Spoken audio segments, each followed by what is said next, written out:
Today, we're doing something a little bit different. We're turning the lens inward. We're going to dive into an absolutely fascinating analysis of our own internal decision-making process.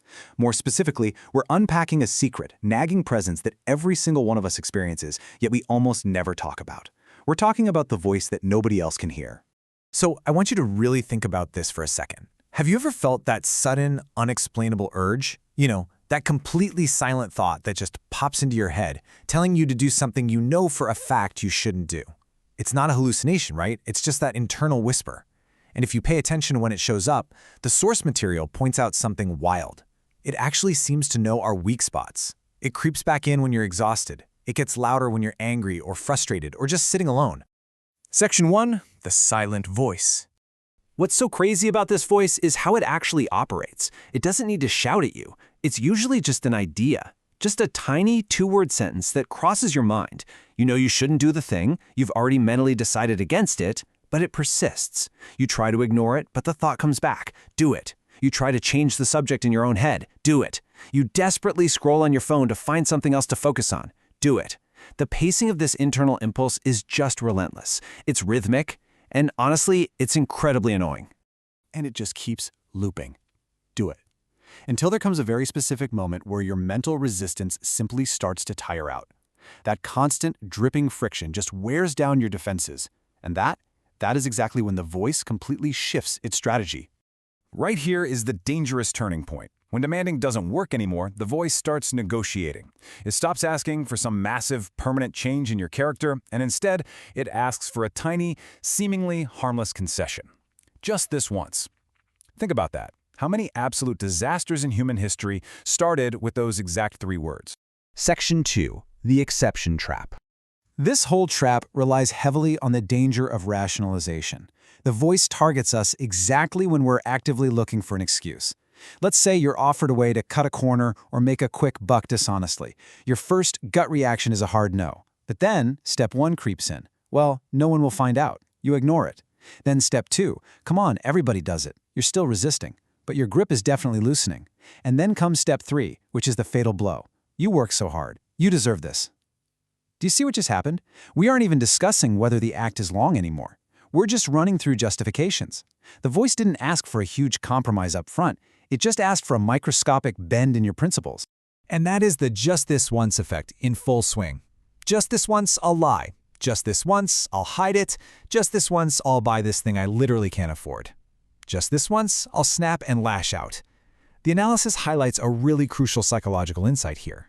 Our brains are extraordinarily skilled at transforming these tiny exceptions into permanent patterns. What was completely forbidden quickly becomes permitted. What used to cause us immense guilt just becomes our new normal.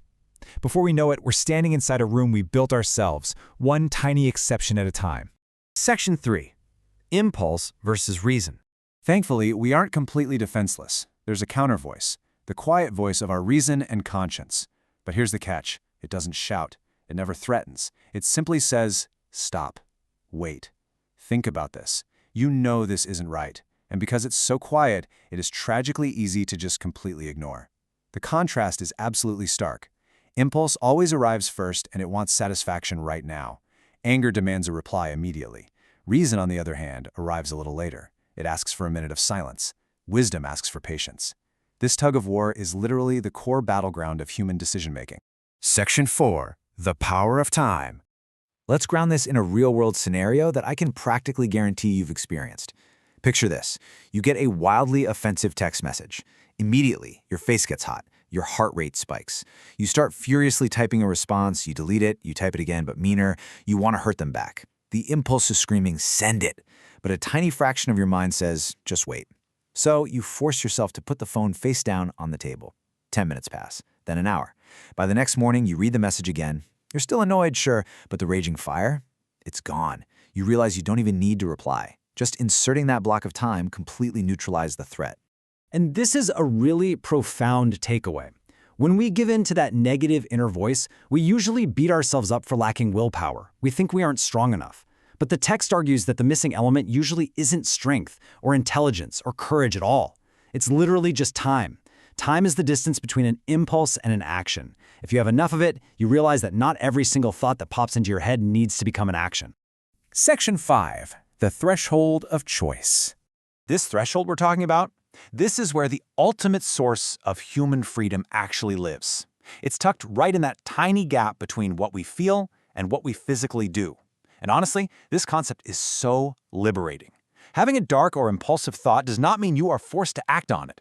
You can literally decouple your feelings from your actions. You can feel intense anger without actually attacking anyone.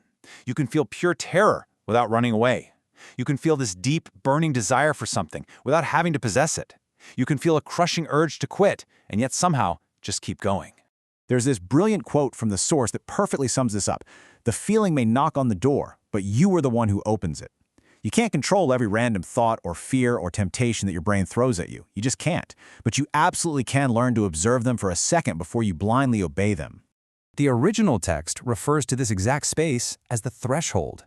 It's that minuscule, blink-of-an-eye fraction of a second between feeling a temptation and actually taking the action.